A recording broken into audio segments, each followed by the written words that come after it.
Oscuridad, en el naufragio y sin destino.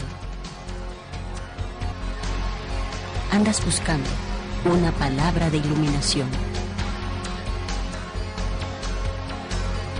Esta palabra te dará luz en medio de la oscuridad.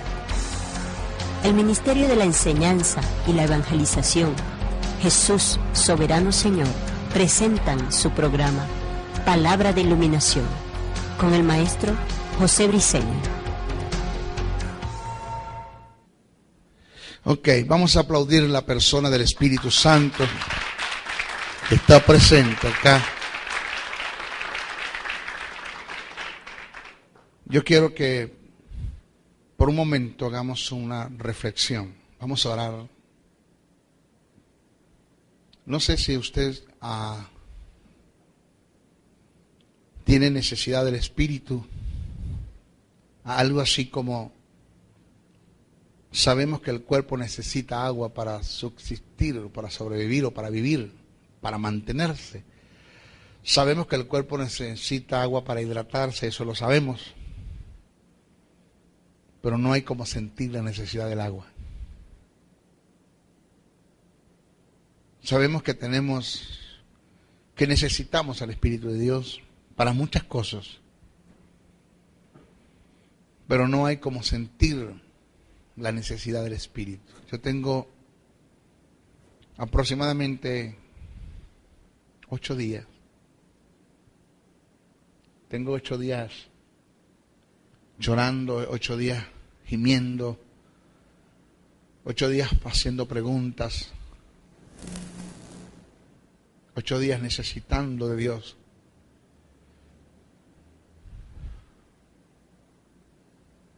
Ocho días entendiendo muchas cosas que David escribió. 8 días entendiendo a un Jesús, no tanto como él, pero sí entendiendo a un Jesús en el Getsemaní.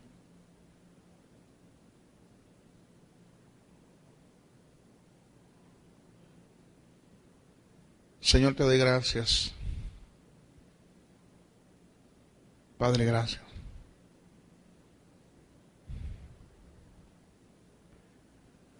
Gracias porque tu amor es tan grande y tan inmenso que aunque nosotros fallamos y aunque quebrantamos todos los principios,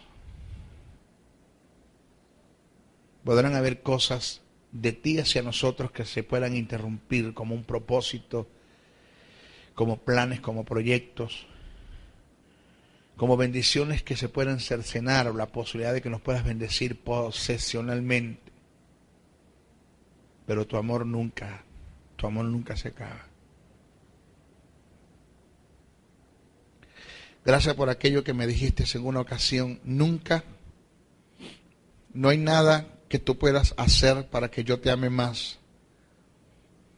Y no hay nada que tú puedas hacer para que yo te ame menos. Hagas lo que haga, yo te amo igual. Gracias porque tu amor no mengua, tu amor siempre está a favor nuestro. Jesús, gracias. Gracias porque cuando fallo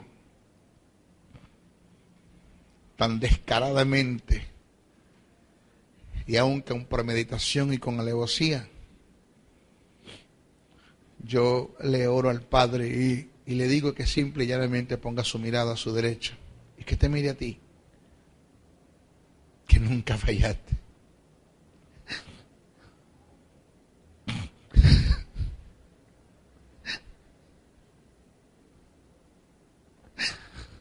Que te mantuviste,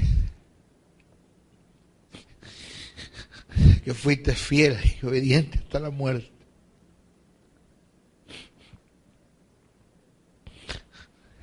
Gracias. Gracias porque tu fidelidad es grande, Jesús. Gracias. Muchas gracias. La Biblia dice que nosotros estamos escondidos en ti.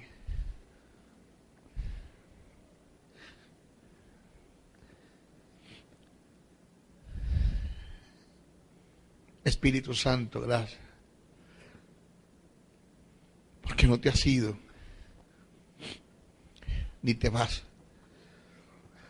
Porque David en una ocasión clamó en medio de su pecado y de su error arrepentido, con temores, dijo: no quites de mí tu Santo Espíritu.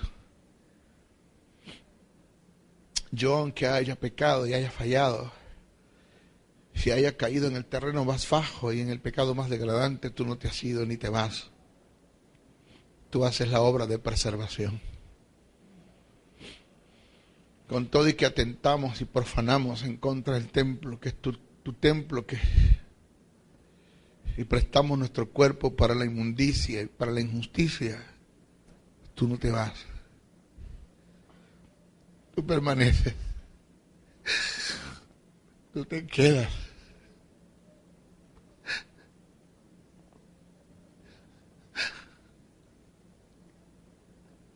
¿Qué no hubiera sido de nosotros sin ti, Espíritu Santo? ¿Dónde estuviéramos? Estuviéramos perdidos. Pero lo primero que hiciste fue convencerme de pecado.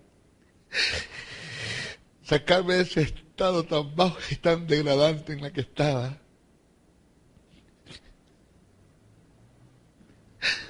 Después produces en mí la vida, la justicia, y me haces hijo de Dios. No hay cómo pagar eso, Espíritu Santo. No lo hay.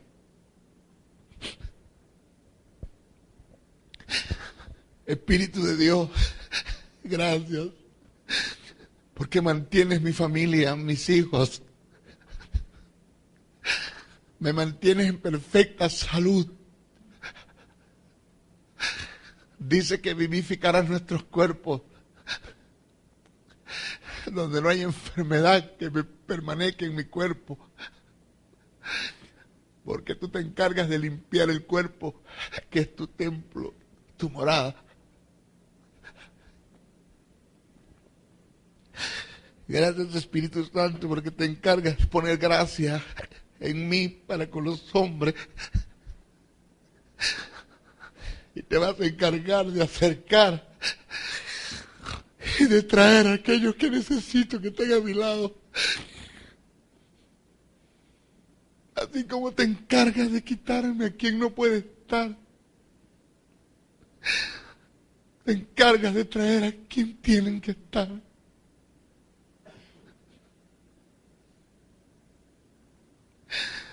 Y pone gracia. Espíritu Santo. Pablo dijo: salvo que el Espíritu Santo me da testimonio de las cosas por las cuales tengo que pasar. No importa dónde tenga que ir.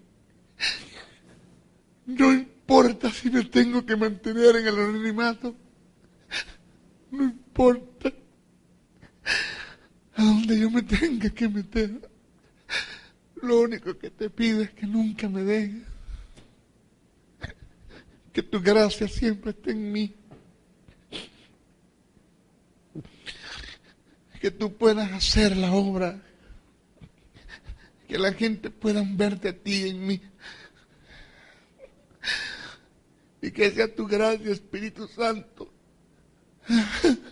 Que cuando me presente ante los grandes, tu sabiduría esté conmigo, tu gracia esté conmigo, tu unción esté conmigo, tu conocimiento.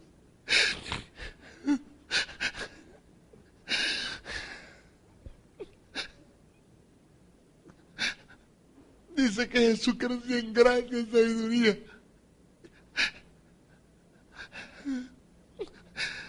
Yo quiero crecer en gracia y sabiduría. Quiero que crezcas en mí. No puedo más. Sin ti yo no doy un paso más. No puedo más. No puedo más. Estoy ahogado. Me siento solo. Me siento solo, Señor.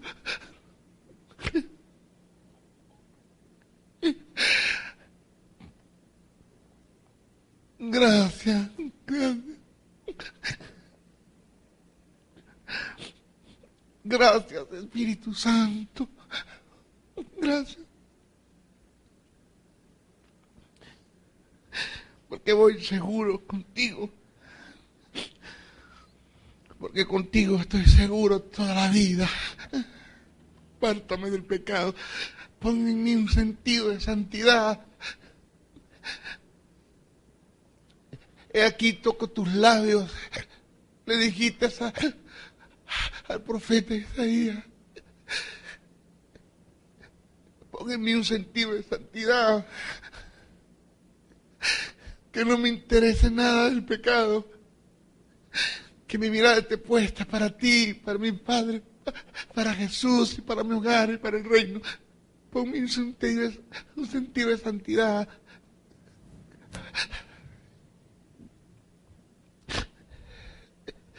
Lo pido, lo anhelo y lo necesito.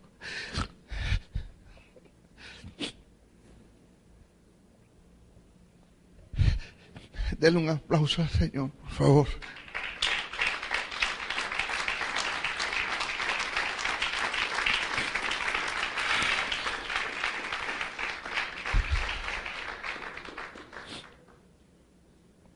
Gracias.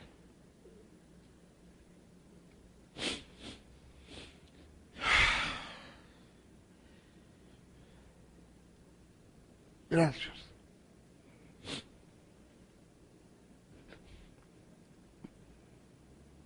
Muchas gracias. Oh.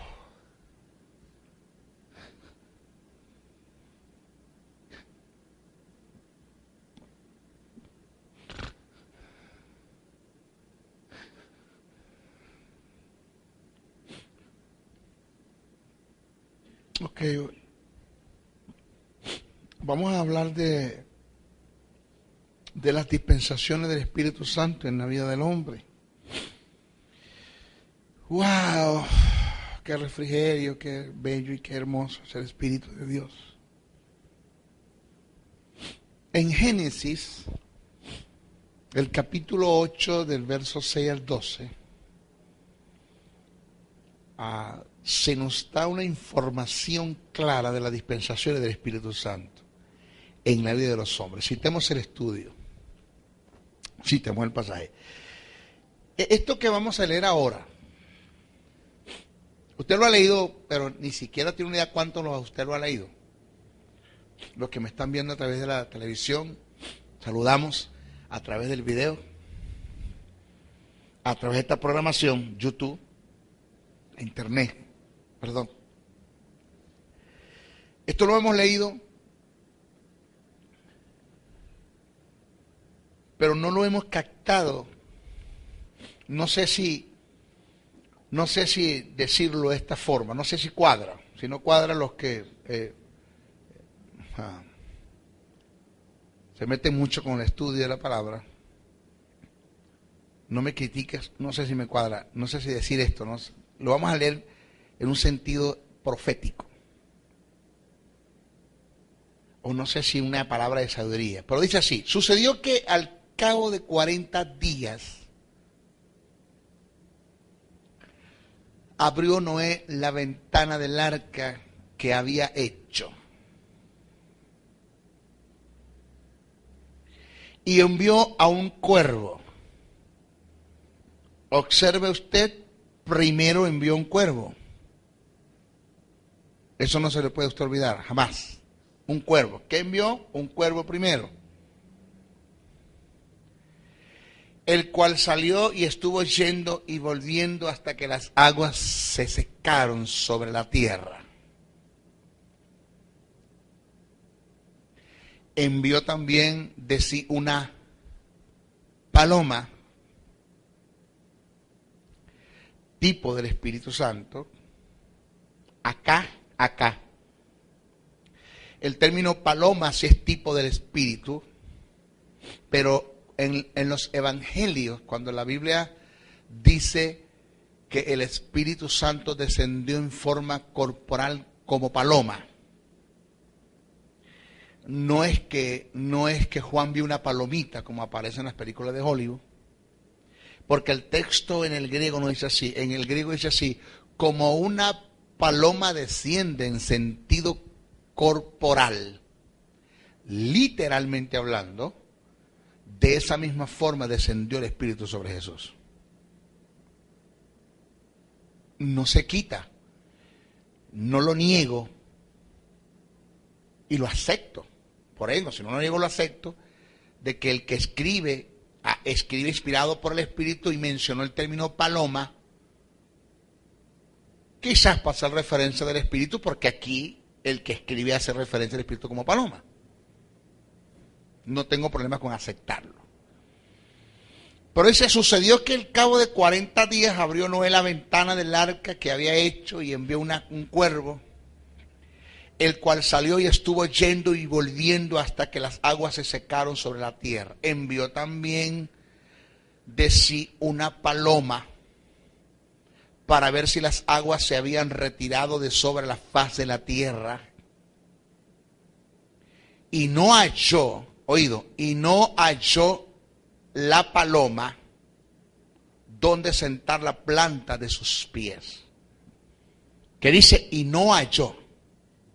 ¿Quién? La paloma. ¿Dónde asentar la planta de sus pies? Dice de sus pies, dice de sus patitas, ¿verdad? Pues dice de sus pies. Y volvió al arca, ¿quién? La paloma. Porque las aguas estaban aún sobre la faz de toda la tierra. Entonces él extendió su mano y tomando la hizo entrar consigo en el arca. Y esperó aún otros 7 días. Y volvió a enviar la paloma fuera del arca. Y la paloma volvió a la arca a la hora de la tarde. Y aquí que traía una hoja de olivo. Eso no se le puede usted olvidar. Ese detalle, una hoja de olivo en el pico. Y entendió Noé que las aguas no se habían retirado sobre la tierra. Y esperó aún otros 7 días y envió la paloma, la cual no volvió ya más a él. Maestro, perdone, disculpe. ¿Tiene esto que ver con el Espíritu? Muchísimo, muchísimo. Observe usted, la primera vez que la paloma fue enviada, dice el relato bíblico que no halló la paloma donde asentar la planta de sus pies. Estas las patitas. Esto nos muestra la primera dispensación. Esta es cuando en la vida de los reyes, jueces, profetas y sacerdotes, el Espíritu Santo no moraba en ellos, sino que venía esporádicamente, en forma circunstancial, hacia la obra y se iba de ellos. Era muy poco el tiempo que permanecía en ellos. Porque, por eso yo estaba orando ahora y me dio duro el Espíritu, una presencia tan hermosa. Porque cuando David dijo, no quites de mí tu Santo Espíritu, David sabe lo que... David tenía razones de hablar eso, de expresar eso, cosas por las cuales yo no las debo decir. Porque el Espíritu de Dios no se va a ir de mí nunca. En los reyes, jueces, profetas y sacerdotes, el Espíritu Santo venía de una forma esporádica, circunstancialmente, esporádicamente, hacía la obra y después se iba. No se podía quedar en ellos. Esa es la primera dispensación. Dice la segunda vez que fue enviada la paloma, dice el relato bíblico, y aquí que traía una hoja de olivo en el pico. Esto nos muestra que la paloma consiguió dónde posar por un corto tiempo. Esto es la segunda dispensación, cuando hizo morada en la vida de Jesús por el periodo de 3 años.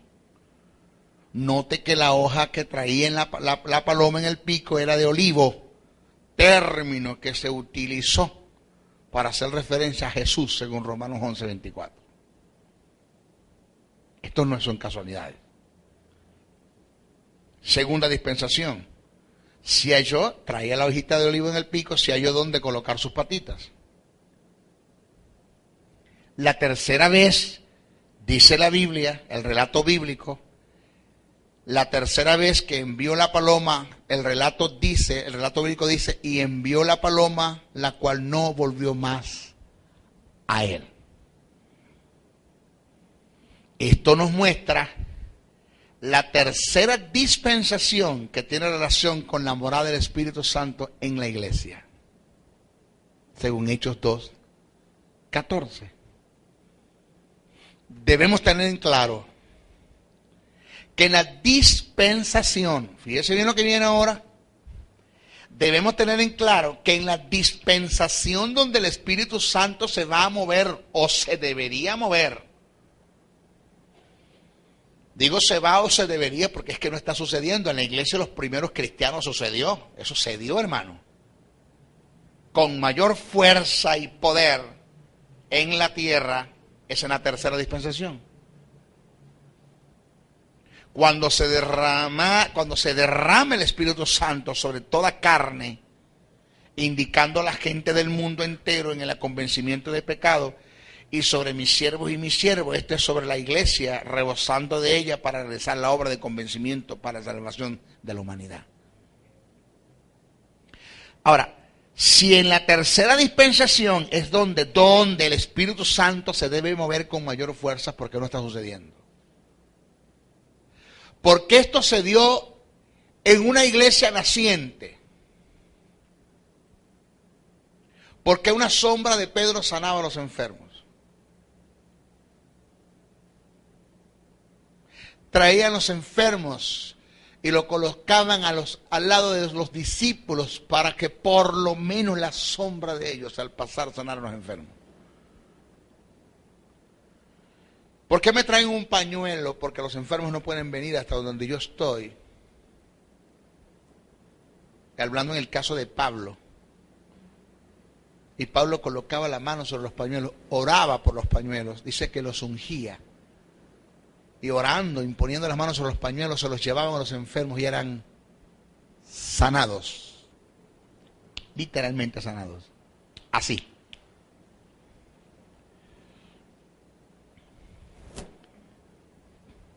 Nunca antes. Fíjese lo que voy a decir, que esto es una locura. Yo reprendo al diablo. Se pasó el maestro Briceño, pero es una verdad. Por esto nos metemos en problemas con quien quiera, que se levante quien quiera, que se levante el diablo, que se levante quien se levante. Yo no puedo dejar de decir la verdad. Nunca antes, en la vida de nadie, ni siquiera en la de Jesús. ¿Cómo? Ni siquiera en la vida de Jesús. El Espíritu Santo se ha movido y ha manifestado como está llamado a hacerlo en la tercera dispensación, en el ministerio de la iglesia. Óigame, ni siquiera en la vida de Jesús.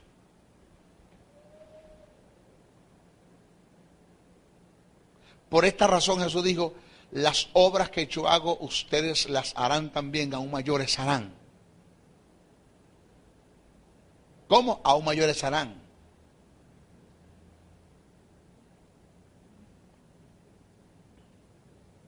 Porque les tengo una noticia bien buena. Bien buena. En la Biblia no aparece milagro registrado que Jesús haya hecho. Y eso se lo voy a ahondar o a profundizar. Y voy a ser más específico, más detallado y más determinante cuando le hable de cristología de alta crítica. Pero la Biblia en ninguna parte registra milagros que Jesús haya hecho. En ninguna parte. Eso no es bíblico ni es escritural.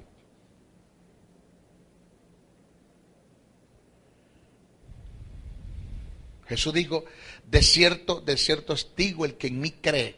Y la palabra allí, cuando Jesús dijo el que en mí cree, no está diciendo el que se mete evangélico. Está hablando de eso.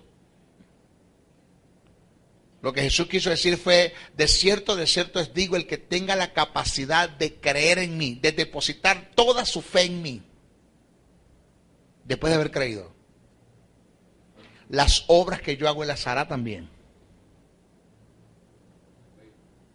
Gracias. Porque yo voy al Padre. Pero las obras que yo hago, ¿en qué sentido, Jesús? Pero es que usted acaba ahorita de decir, maestro, que Jesús no hizo obras. Es que no hizo ni una. Porque los milagros que aparecen en la Biblia se los puedes atribuir a Jesús en forma representativa, porque él es el que estaba en medio de la escena. Los milagros que aparecen en la Biblia se las puedes atribuir a Jesús.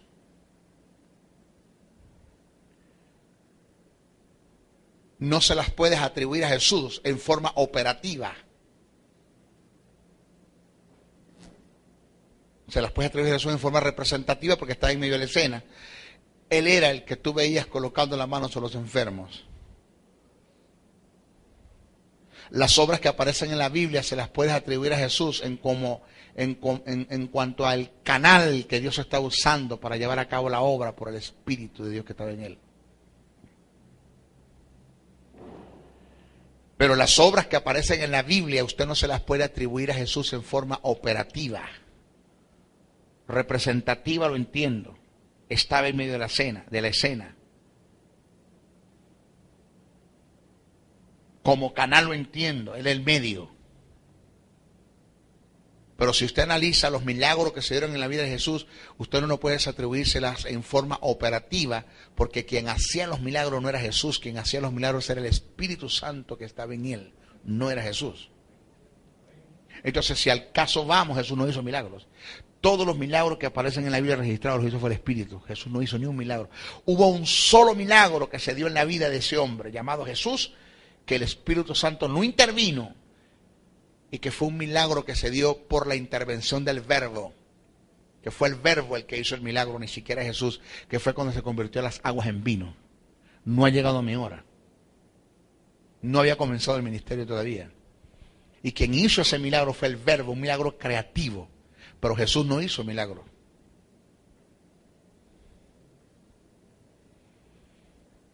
Entonces Jesús dice, ese espíritu que está en mí sale de mí entre ustedes. Y va a hacer cosas mayores en ustedes.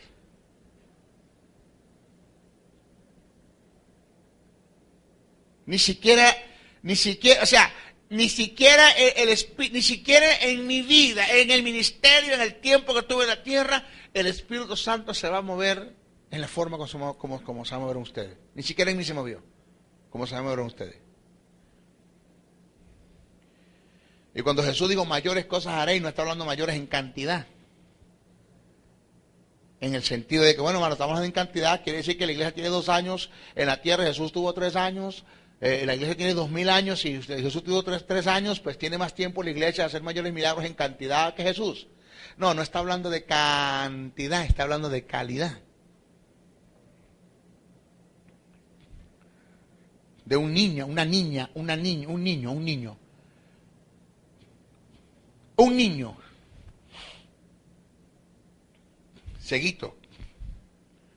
De un ojito.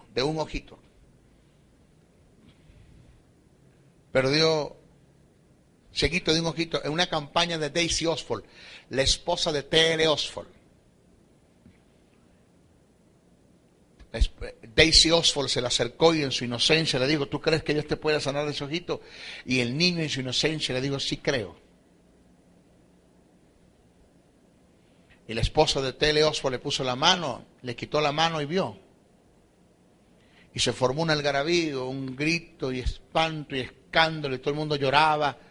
Y la esposa de T.L. Oswald dijo, pero ¿por qué lloran? Esto es normal, esto es un denominador común, esto debe pasar con todos nosotros.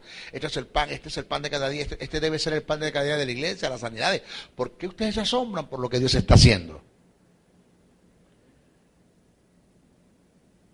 Y se acercó uno de los líderes que estaba presente y le digo, el problema es que usted no sabe lo que ha pasado. Y le digo, ¿qué ha pasado? es que el ojo por la cual usted oró del niño es de vidrio.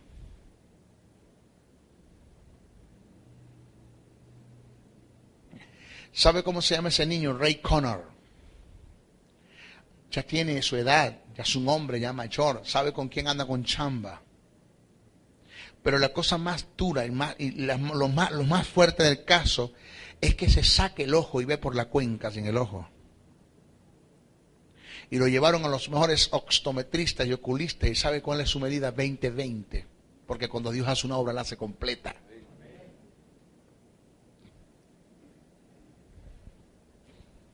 ¿Usted oye bien? 20-20. Y déjeme decirle algo que se lo voy a corregir. O sea, yo voy a decir algo en el cual yo no estoy de acuerdo, puedo estar equivocado. Y si algún día el Espíritu de Dios me dice te equivocaste, pues yo me retracto. Como lo estoy haciendo ahora por las cámaras, lo hago. Aquella vez dije esto, hermano, y me peleé, perdónenme. Pero ¿cómo usted lo ve? Que yo sea ciego, que tenga problemas de ceguera, o sea, no veo muy bien, veo muy poquito, no veo muy bien. Y de pronto el evangelista me ponga la mano. En el nombre de Jesús yo ahora mismo declaro que veas. Y cuando el evangelista me quita la mano, de pronto me aparecen lentes. ¿Cómo usted lo ve? Le puso lente Dios. ¿Cómo usted ve eso? Aló, estoy preguntando, ¿cómo usted lo ve?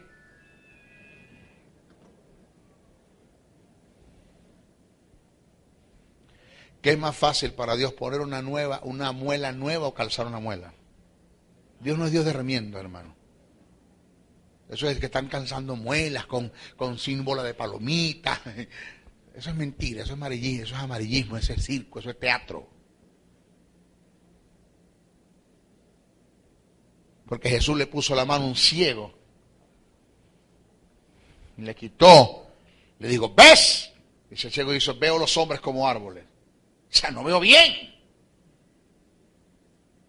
¿Cuánto no he leído? No veo bien. Dice Jesús, bueno, buscate un bastón y un perro, porque yo no puedo hacer más nada por ti. No le digo eso.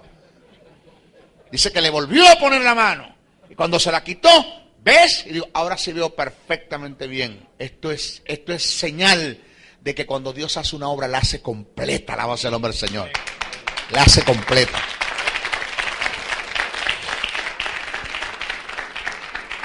Porque el Espíritu de Dios no es un espíritu de remiendos. El Espíritu te sana de la enfermedad y te sanó. Y de una cosa estoy seguro, de eso no vas a morir. Porque cuando Jesús le pone la mano a aquel muchacho que estaba en el estanque de Betesda, y después se lo consigue en el templo, 4 días después, dice la Biblia que Jesús se lo quedó mirando y le dijo, mira que has sido sanado, no cometas pecado para que no venga algo peor sobre ti. Oído, lo mismo no va a venir. Puede venir otra cosa. Lo mismo no. Cuando Dios te sana de cáncer, usted no muere de cáncer nunca. Diga, ay. Y tampoco creo en el Dios que usted lo tienen que ayudar a pararse de la silla de ruedas. Extiende tu mano, le dijo Jesús al que tiene la mano seca. Extiende la mano. Pedro, ayúdalo ahí. Estírasela. Busca una tablilla. No, extiende la mano. La extendió y fue seca. Las manos secas inmediatamente. Dice que fue restaurada al instante. Que estaba en el lecho. 4 amigos lo bajaron por el techo. Tus pecados te son perdonados. Toma tu lecho y vete a tu casa. Sano instantáneamente, fue sano de una vez.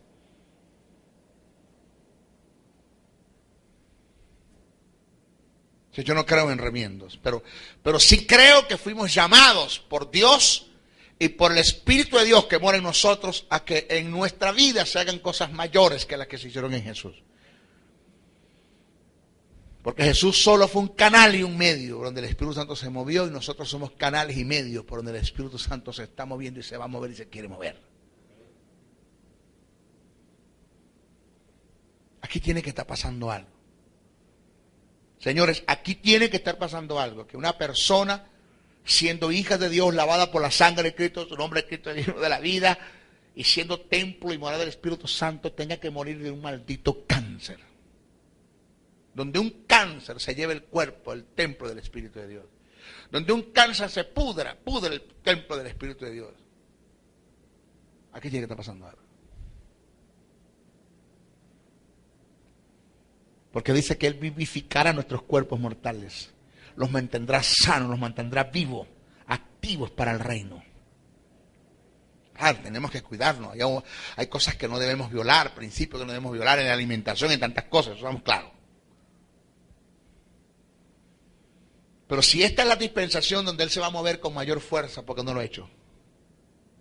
¿Por qué no lo está haciendo? ¿Por qué un Juan y un Pedro en la puerta de la Hermosa, cuando estaban entrando, vieron un cojo que tenía 40 años allí, 40 años ahí postrado? No tengo plata ni oro, por lo que tengo te doy, levántate en el nombre de Jesús. Y dice que saltó e inmediatamente fue sano. Sano así. Aquella predicación de Pablo fue tan larga que un muchacho se le vino y cayó y se reventó y murió. Le puso la mano y se levantó e inmediatamente. Así de sencillo. Aquí tenemos un predicador, África, continente africano, no me acuerdo su nombre. Las multitudes son inmensas, estamos hablando de 4, 5, 6, 7 millones de personas en las campañas de ese hombre. Y en la primera campaña que ese hombre lanzó, hubo no centenar, hermano, no estamos hablando de centenas ni docenas, estamos hablando de muertos, porque se murieron asfixiados entre tanta gente. Moríos, muertos, como dice la hija mía, moríos. Como decía mi hija cuando estaba pequeñita, moríos, muertos. Y cuando la gente se empezó a ir a su casa, los cadáveres tirados y el cuerpo de bombero empezó a recoger cadáveres y meterlos en la ambulancia. Pero los medios de comunicación se movieron y hombre, ¿qué culpable es él? Y dijo, ¿qué van a hacer con los muertos? Unos cuantos hay. Tantos, tráigamelos acá. Póngamelos aquí en hilera. Tranquilo. Los pusieron así. Y dijo, levantó su mano y dijo, Espíritu de Dios vivo, ven sobre ellos y produce vida ahora mismo. En el nombre de Jesús. ¡Lum! Se levantaron todos. Teleoso le pone la mano a un mocho de la pierna y le crece el pie. Todos los días le crecía 2 centímetros al pie. Y fue restaurada la pierna. Le creció. Dios puede hacerlo. Porque un Josué oró para que el sol se detenga, Cel detente en Gabaón, luna detente en el valle de Exilón. Ya sabemos que es la tierra la que se detuvo. ¿Quién detuvo la tierra? El Espíritu de Dios. La detuvo, el Espíritu Santo. Ese Espíritu que está en usted y está en mí, detuvo la tierra. ¿Quién fue el que levantó a Jesús entre los muertos? El Espíritu Santo. ¿Quién hizo los mundos, los mares, los archipiélagos, los lagos? El Espíritu Santo. Eso vamos a hablar más adelante.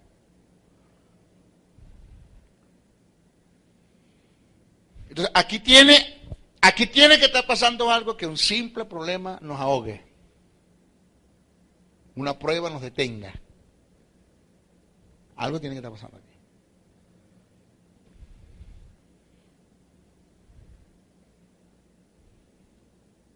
Si esta es la mayor dispensación, en el mayor tiempo, es en el tiempo donde el Espíritu Santo se va a mover con mayor fuerza, es en algo que está pasando aquí.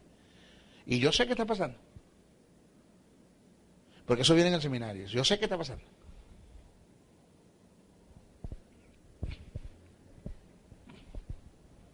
Yo sé qué pasa.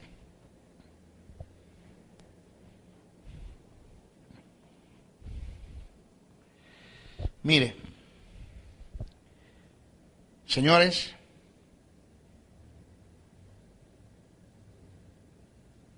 vamos a hablar de la relación del Espíritu Santo con las otras personas de la deidad. La relación del Espíritu Santo con las otras personas de la deidad. Estamos hablando del Padre y del Hijo, y estamos hablando de Jehová y el Verbo. Porque nunca existió un Padre si no hay un Hijo. Primero fue Jehová, y después el Verbo y el Espíritu Santo. Hay una relación entre el Espíritu Santo, Jehová y el Verbo, y hay una relación entre el Espíritu Santo, el Padre y el Hijo. Cuando uno pasó a ser hijo, otro pasó a ser padre. La relación que hay allí. En la creación. Vamos a la creación. Dice, en el principio creó Dios los cielos y la tierra estaba desordenada y vacía. Observe que del verso 1 al verso 2 hay millones de años. Si nosotros tomamos en cuenta lo que es la cosmogonía y la cosmología, que son dos materias diferentes, desde el verso 1 al verso 2 hay millones de años. Dice, en el principio creó Dios los cielos y la tierra estaba desordenada y vacía. Dios creó la tierra desordenada y vacía, no hay mucho tiempo allí. Entre el versículo 1 y versículo 2 se dio lo que se conoce el diluvio de Satanás.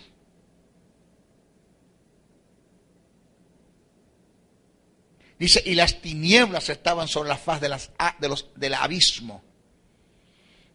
Oído, y el Espíritu de Dios se movía sobre la faz de las aguas. Génesis 1:1.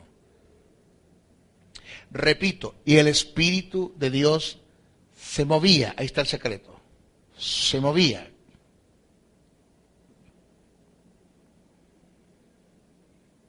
Vamos a ver el Creador y su creación.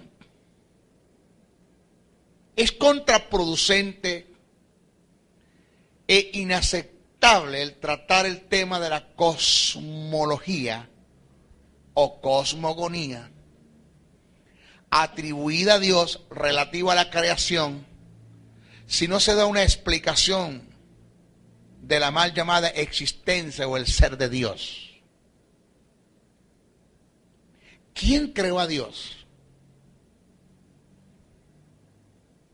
¿Cuál es su origen o su procedencia? Alguien dio un pensamiento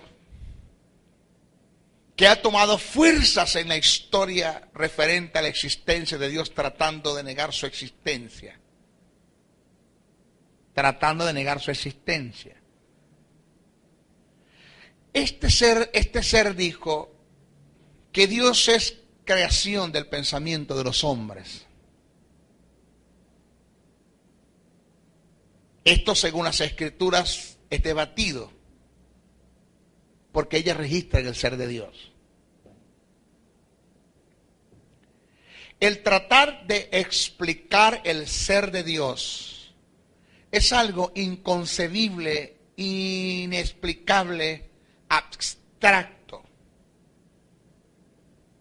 El quién hizo a Dios es una pregunta llena de necedad, porque se basa en la falsa suposición de que Dios viene de alguna parte, y esta suposición te lleva a otra pregunta: ¿de qué parte viene?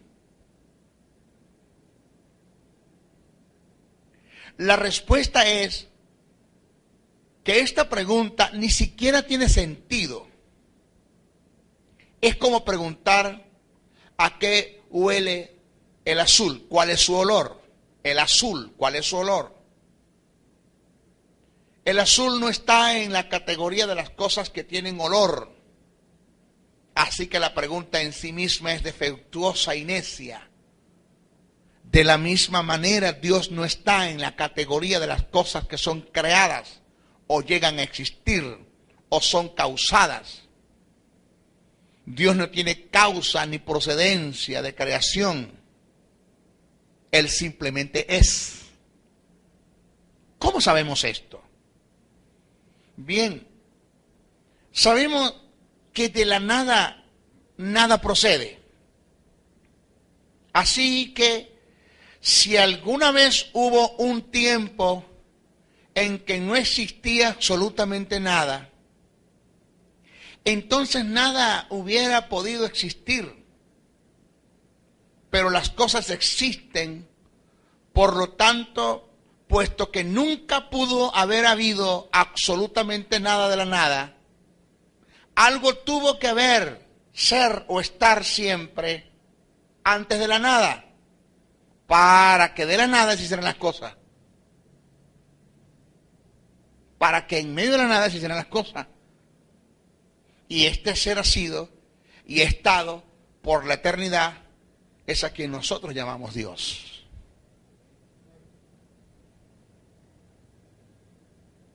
Vamos a hacer un recorrido por las Escrituras para ver qué podemos extraer del ser de Dios y de su existencia.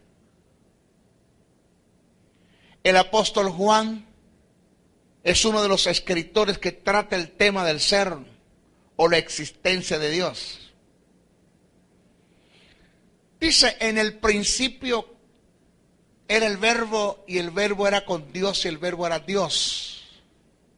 Este era en el principio con Dios, todas las cosas por Él fueron hechas y sin Él nada de lo que ha sido hecho fue hecho. Juan 1:1-3. En Apocalipsis se trata la preexistencia del verbo, que es Dios, que denota lo antes y después de las cosas. Dice, yo soy el alfa y la omega, principio y fin, dice el Señor, el que es y que era y que debe de venir, el Todopoderoso, Apocalipsis 1:8. Este pasaje nos deja en claro la eternidad y lo infinito de Dios. Hagamos un análisis de su eternidad y de su infinito.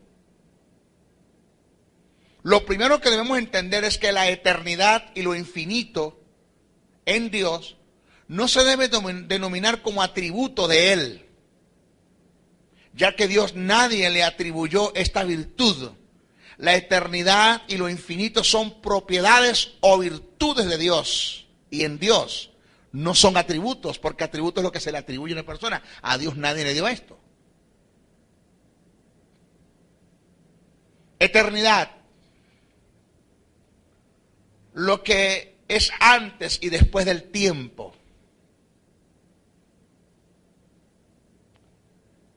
Eterno es lo que no está sujeto al tiempo. Dios es eternidad y es eterno, porque Él está antes y después del tiempo, y no está sujeto al tiempo, según Apocalipsis 1:8. Señores,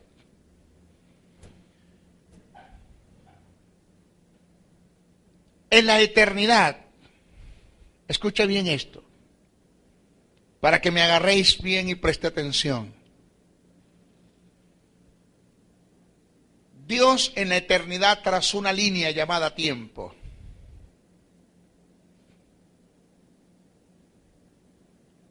Trazó una línea llamada tiempo. Y esa línea la dividió en tres partes. La dividió en pasado, dígalo conmigo, pasado, presente y futuro. La Biblia dice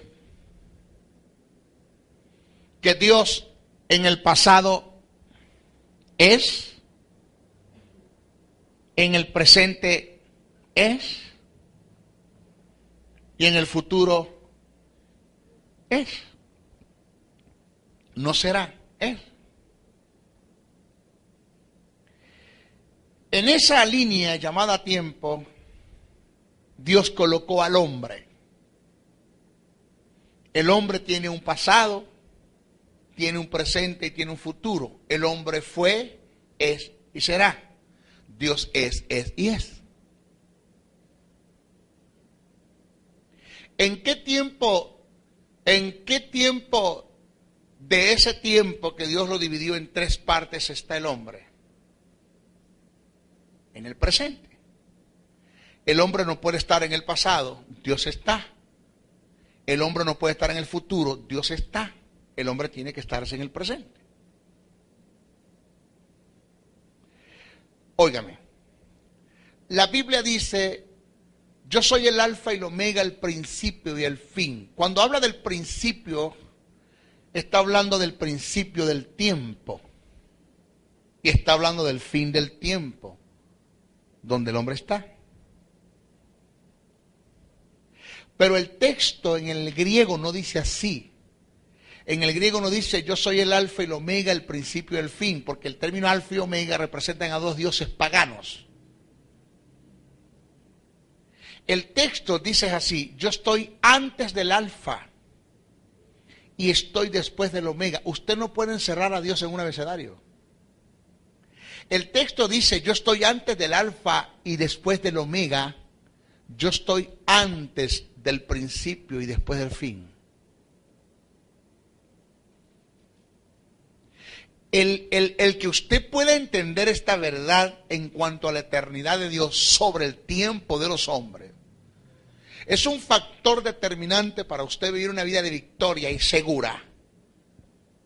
Que cuando a mí se me reveló y se me iluminó esto, hasta allí llegaron muchas cosas, muchas preocupaciones. Hasta el punto que Dios me dijo a mí esta palabra. Tu pasado,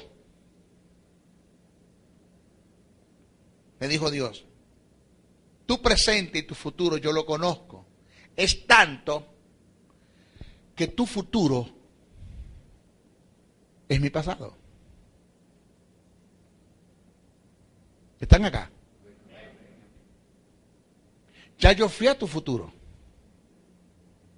Y preparé las obras en las que de antemano tú tienes que caminar. Yo fui a tu futuro, te escogí en un pasado y te tengo en un presente guiándote con mi Espíritu Santo. Si tú fracasas porque tú quieres. ¿Por qué usted cree que el hombre tiene perdón? ¿Por qué usted cree que el hombre, hablando de Adán, tiene perdón? Porque Adán fue tentado, uno. De Adán no nació el mal, Adán fue tentado, seducido, y Adán pecó en el tiempo. Y lo que se hace en el tiempo puede ser restaurado. Satanás no tiene perdón. ¿Por qué? Porque el mal nació en él y él pecó en la eternidad. Y lo que sucede en la eternidad no puede ser restaurado. ¿Están acá? Los demonios, aunque fueron tentados, igual que Adán, pero pecaron en la eternidad y tienen un factor que determina que no pueden ser perdonados porque pecaron en la eternidad y lo que pasa en la eternidad es eterno. Entonces la eternidad está cuando Dios está antes del principio y después del fin. Donde Dios no está sujeto a tiempo, pero trabaja con el tiempo de los hombres en sus kairos.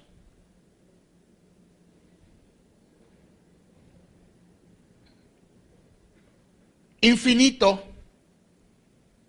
es lo que no está sujeto al espacio. Pablo dice que veamos lo profundo, lo ancho, la altura de ¿qué? Del amor de Dios. Ahí te está hablando Pablo de lo infinito de su amor. ¿Cómo será Dios?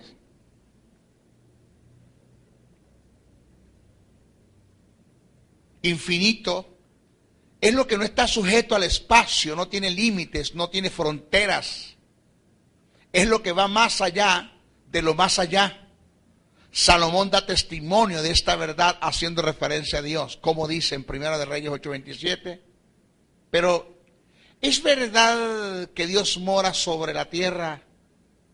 He aquí que los cielos de los cielos no te pueden contener, cuanto menos esta casa que yo he edificado para ti.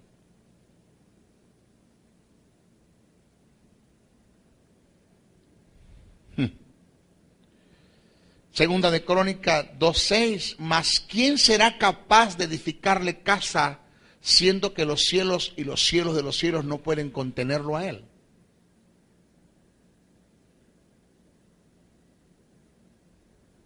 Wow. Para mayor comprensión de lo infinito de Dios, voy a hacer una comparación tomando como referencia los dos puntos cardinales por donde sale y se oculta el sol, que son el oriente y el occidente. Las escrituras dicen que estos dos puntos cardinales están distantes uno al otro. Salmo 103:12. Si alguien quiere acercarse a uno de estos extremos, jamás lo puede hacer, ya que cada vez que intente acercarse a ellos, se hace distante, por lo tanto son inalcanzables. Oriente y occidente. Sale y oculta el sol. Supongamos que el oriente esté allá y el occidente esté allá. Yo voy a dar un paso al occidente, ¿ok? ¿Sí? Voy a dar un paso al occidente. Pregunto, ¿di un paso al occidente? Sí lo di. Por ende lo di. Pregunto, ¿me acerqué al occidente? No.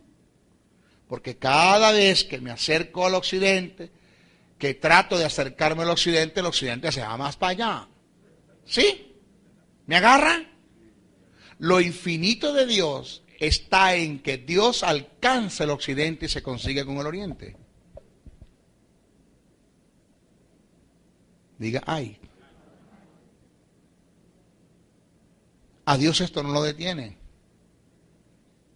Dios alcanza el occidente y se consigue con el oriente. Eso tiene que ver con lo infinito. Eso para que más o menos tengas una idea del Dios que usted sirve. El Dios con el cual usted cuenta. El Espíritu que mora en usted. ¿Dónde me esconderé de tu Santo Espíritu? Porque si voy al abismo, ahí está Él. Si voy a los montes, ahí está Él. Si voy a la profundidad de la mar, ahí está Él. Busque una parte donde el Espíritu no puede estar. Eso es omnipresencia. Lo infinito de Dios es que Él va más allá del oriente y se encuentra con el occidente, se consigue con el occidente. Primera de Reyes 8:27 te lo dice claro, y Segunda de Crónicas 2:6 y 6:18 también te lo dice claro. El mismo Dios da testimonio de su infinito. Jehová dijo así: el cielo es mi trono y la tierra el estrado de mis pies. Vamos, ¿el cielo es qué?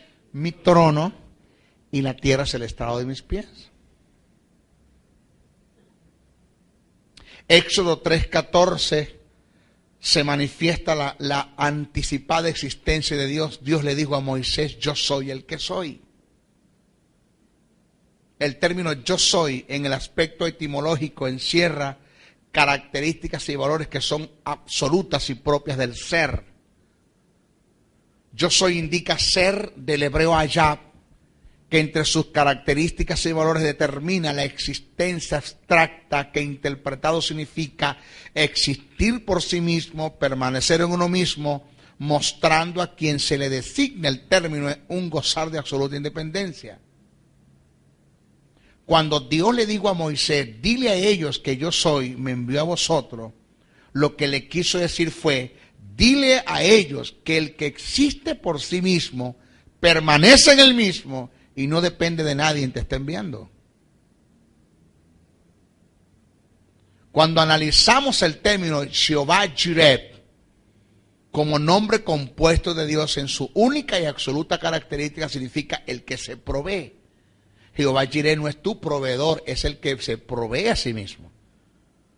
Determinando lo absoluto de Dios, indicando que Él, quien Dios, no queda desprovisto del favor de nadie, según Génesis 22:14. Él es independiente, autosuficiente, de Él depende y proceden todas las cosas. Él es la sustancia misma del universo y de todo lo creado, según Hechos 1:3.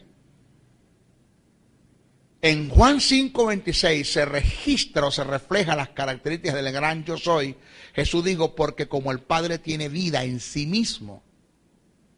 Alguien dijo una hipérbole al tratar de explicar el texto, este texto que acabamos de leer, y dijo que Dios tiene tanto poder que pudo haberse hecho él mismo. Un poeta le hace una interrogante en son de poesía a un colega, teniendo una respuesta muy acertada, y le dijo, aunque parezca prodigio preguntarte lo más preciso, decime quién hizo el mundo y quién hizo el que lo hizo. Y el colega le respondió, contesta, yo te daré, pero no de todas dos. Quien hizo el mundo fue Dios, quien hizo a Dios no lo sé. Ahora, ¿por qué tan pequeños nosotros somos cuando tenemos un Dios tan grande? ¿Por qué tan pequeños somos cuando tenemos un Dios tan grande? En conclusión al tópico de la existencia de Dios, queda de nosotros aceptar el ser de Dios por el testimonio de las Escrituras o por la obra de su creación. David dijo, los cielos cuentan la gloria de Dios y el firmamento anuncia la obra de sus manos. Yo saqué unas fotos en el Facebook que las saqué a 32,000 pies de altura en un avión. Causa una tormenta, el avión tuvo que darle para aviar una tormenta. Señores, el avión quedó en medio de 2 capas de nube. Yo vi la ventana, la nube abajo y la nube arriba. Nosotros íbamos en el medio de la nube. La tormenta estaba arriba y había tormenta abajo. Y el avión iba en el medio. Cuando yo vi aquello, empecé a tomar fotos y lloraba como un niño. Porque ese es Dios. La Biblia dice que Dios tapa el cielo con la palma de sus manos.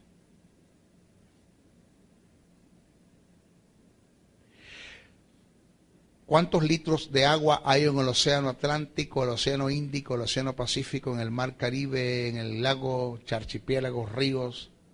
¿Cuántos litros de agua hay? No las podemos, eso no se puede ni calcular. Y la Biblia dice que todas las aguas del mundo caben en el hueco de las manos de Dios. ¿Cuántas estrellas hay en una constelación? Una estrella, esa estrellita, la más chiquitica que usted ve en el cielo es 3 veces más grande que la Tierra. ¿Cuántas estrellas hay en una constelación? Millones de millones, etcétera de millones. ¿Sabe cuántas constelaciones hay? Millones, de etcétera de millones. Y sin una constelación de estrellas, hay millones de estrellas. ¿Cuántas estrellas habrán y millones de constelaciones? ¿Y sabe qué dice la Biblia? Que Dios conoce el número de las estrellas y las llama por su nombre. ¿Qué molleje Dios tenemos nosotros? Freddy, ¿qué te parece eso? Y por cualquier tontería y por cualquier cosita nos estamos yendo a tierra. Pero espérate, ¿quién mora en ustedes? ¿Por qué estoy diciendo todo esto? Porque ahora cuando terminamos de estudiar a Dios, los voy a llevar al Espíritu ahora.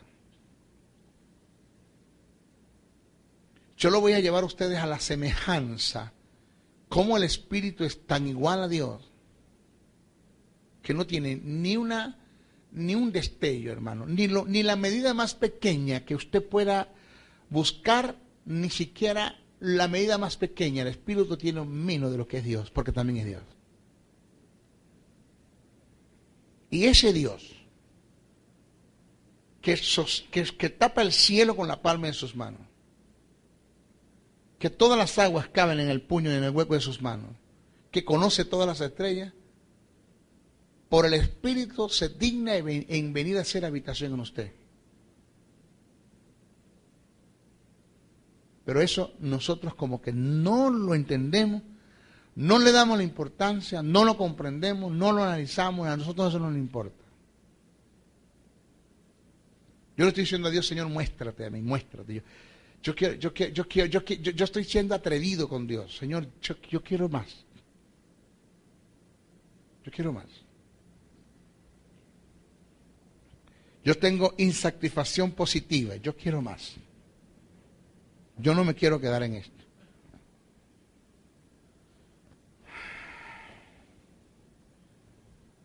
Mire, Pablo, y nos vamos con esta lectura. Pablo en Romanos es común en sus escritos con lo que David dijo. Pablo dijo, porque lo que de Dios se conoce les es manifiesto, pues Dios se lo manifestó, porque las cosas invisibles de Él, su eterno poder y su deidad, se hacen claramente visibles desde la creación del mundo, siendo entendido por medio de las cosas que están hechas. Lo mismo que dijo David, los cielos cuentan la gloria de Dios y el firmamento anuncia la obra de sus manos, es lo que Pablo quiso decir acá también. Lo mismo, un denominador común en las expresiones. En nuestra próxima clase vamos a ver la intervención del Espíritu Santo en la creación. Cómo usted va a ver cómo se movía el Espíritu para crear. Todo el mundo, todo lo que usted pueda ver, fue hecho por el Espíritu. Todo lo que usted pueda ver. Bendiciones, bendiciones, bendiciones.